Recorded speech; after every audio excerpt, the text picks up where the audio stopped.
Evet, pilimiz diyelim ki bu şekilde koptu kablosu. Şuradan dipten koptu arkadaşlar. Gördüğünüz gibi. Şu an bunu buraya lehimlemek de olmayacak. Tam plastiğin içinde. Bunu pil sağlam olduğu halde değiştirmek zorunda kalabilirsiniz şu olmadığı için. O yüzden size bunun pratik yolunu hiç değiştirmeden nasıl yapacağınızı göstereceğim. Öncelikle şurayı biraz açacağız.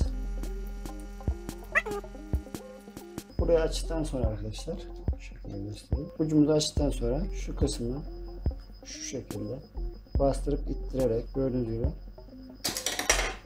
gayet güzel çıktı. Şu gördüğünüz demiri çıkardık, gördüğünüz gibi.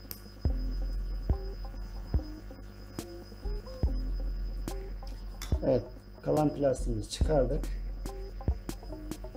Şimdi buraya genişletiyorum. Şu şekilde genişlettim. Ve şuraya şu şekilde takacağız.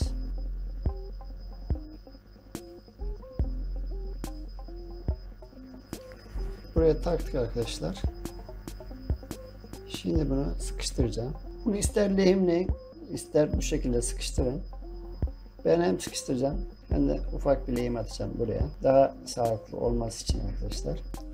Şuraya tutturacağım başını. Bu şekilde lehimlememizi yapacağız.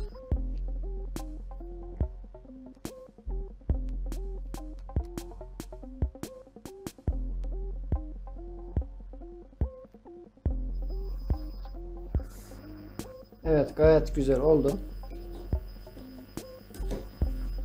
Şimdi bunu geri yerine takacağız. İşimiz bitiyor. Şu şekilde yukarı gelecek başı. Evet. Gördüğünüz gibi işlemimiz bu kadar.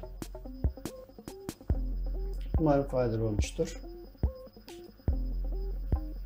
Pilimizi tekrardan kullanabiliriz.